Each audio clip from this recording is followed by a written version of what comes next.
Assalamualaikum warahmatullahi wabarakatuh.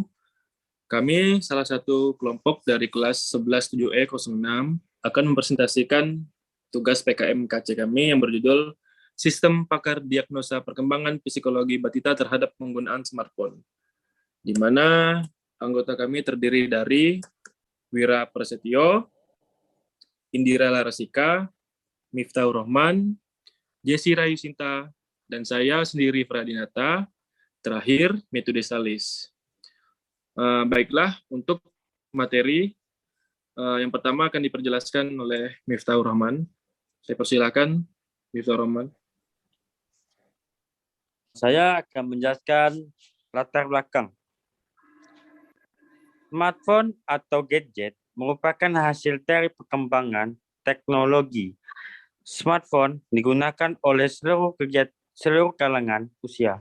Banyak orang tua yang beranggapan bahwa memberikan gadget kepada anak bawah 3 tahun batita dapat mendiamkan anak dan dapat melatih problem solving. Penggunaan gadget ini juga mempunyai pengaruh negatif. Tujuan satu, membantu masyarakat, khususnya orang tua, dalam mendapatkan informasi mengenai pengaruh pengguna smartphone terhadap perkembangan psikologi anak di bawah 3 tahun batita. Dua, membuat sistem pakar diagnosa perkembangan psikologi batita terhadap pengguna smartphone yang praktis dan mudah dipahami oleh semua kalangan serta menyediakan informasi yang bersumber dari para ahlinya. 3. Untuk mengetahui potensi sistem pakar diagnosa perkembangan psikologi batita terhadap pengguna smartphone, untuk mengetahui pengaruh dari pengguna smartphone terhadap perkembangan psikologi anak di bawah umur 3 tahun atau batita. Selanjutnya akan saya kembalikan kepada moderator Afradinata. Baik, terima kasih Miftahur Rahman. Selanjutnya di metode pelaksanaan akan diperjelaskan oleh metode Salis. Saya persilakan waktunya. Baiklah, saya akan menjelaskan metode pelaksanaan. Yang pertama, lanjut metode pelaksanaan. Moderator. Yang pertama, perencanaan.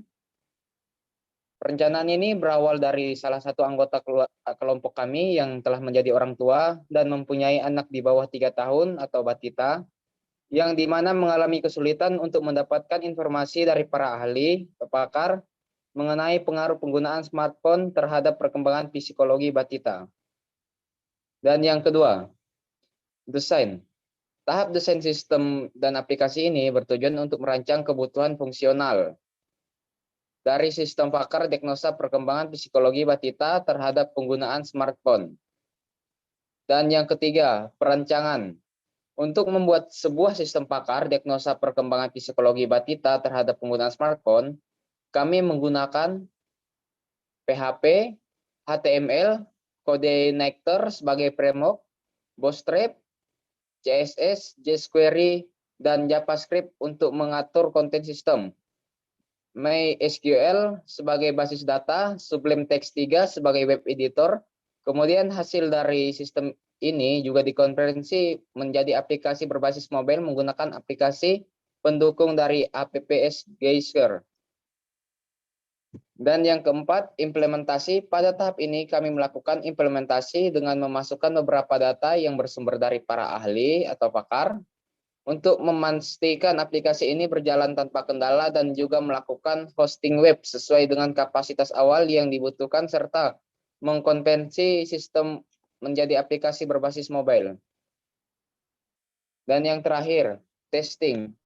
Pada tahap ini kami melakukan pengujian aplikasi dengan mencoba semua fungsi menu yang ada di aplikasi tersebut, seperti membuka data gangguan psikologi, melakukan konsultasi, mengisi buku tamu, dan menjawab serangkaian pertanyaan untuk mendapatkan hasil diagnosa serta mencocokkan hasil diagnosa dengan sumber data yang didapat dari para ahli. Pada tahap ini juga kami melakukan evaluasi terhadap kendala dan error yang dihadapi. Baiklah, sekian penjelasan dari saya kembalikan kepada moderator. Baik, terima kasih metodestalis. Untuk selanjutnya akan dijelaskan Yesi Rayusinta. Saya persilahkan waktunya. Baik, terima kasih kepada moderator. Selanjutnya saya akan menjelaskan mengenai sistem yang dirancang, yaitu sistem yang dirancang ini mempunyai dua level akses, admin dan juga user. Nah, yang pertama admin. Admin dapat mengakses menu utama apabila telah melakukan login. Admin dapat mengelola tambah, ubah, hapus, data gangguan psikologi beserta pencegahan dan penanggulangannya. Admin dapat mengelola tambah, ubah, hapus, kriteria atau gejala. Admin dapat merealisasikan gangguan psikologi dengan kriteria atau gejala. Admin dapat mengakses laporan buku tamu, dan juga admin dapat mengakses laporan diagnosa. Nah, di sini untuk user dapat mengakses data gangguan psikologi melalui menu utama. User dapat melakukan konsultasi melalui menu utama. User dapat mengisi buku tamu apabila ingin melakukan konsultasi. User dapat menjawab serangkaian pertanyaan yang disediakan oleh sistem pakar. Yang terakhir, user mendapatkan hasil diagnosa apabila telah selesai menjawab serangkaian pertanyaan. Nah, sekian yang dapat saya sampaikan. Selanjutnya saya kembalikan kepada moderator.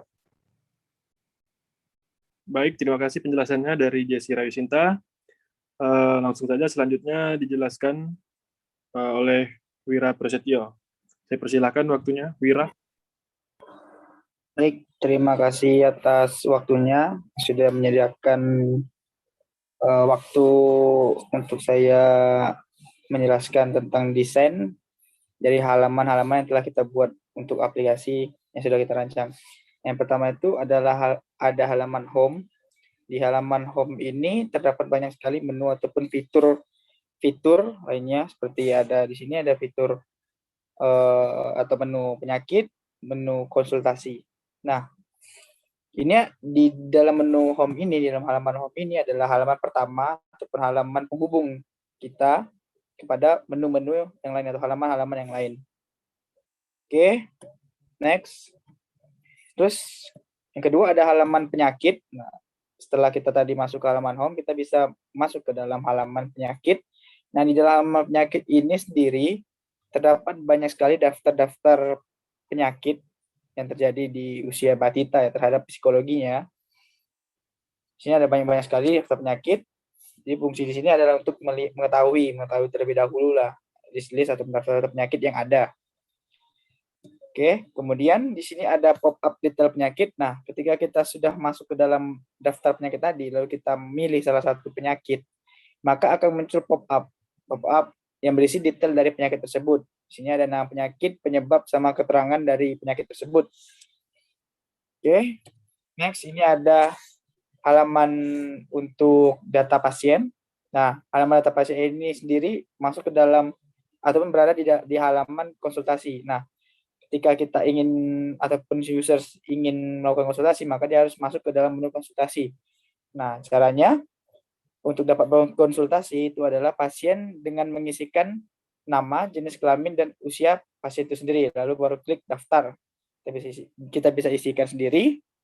Nah, ketika kita sudah daftar, maka akan muncul halaman diagnosa penyakit. Di sini masih dalam satu fitur atau satu menu yang sama, itu menu konsultasi. Di sini ada jawab pertanyaan berikut, pertanyaan, jawabannya itu ya atau tidak. Jadi setiap pertanyaan maka ada jawaban ya atau tidak. Oke, misalnya kita sudah ya tidak, maka akan masuk ke halaman hasil dari analisa itu sendiri. Jadi di sini adalah halaman hasil analisa ketika kita sudah menjawab serangkaian pertanyaan yang ada di dalam menu konsultasi, maka akan muncul analisa itu sendiri. Baik, sekian penjelasan dari saya kembali kepada moderator. Terima kasih Wira Prasetyo. Selanjutnya akan dijelaskan Indira Resika. Saya silakan waktunya. Ya, terima kasih sebelumnya telah memberi saya kesempatan untuk menjelaskan sedikit tentang biaya dan jadwal.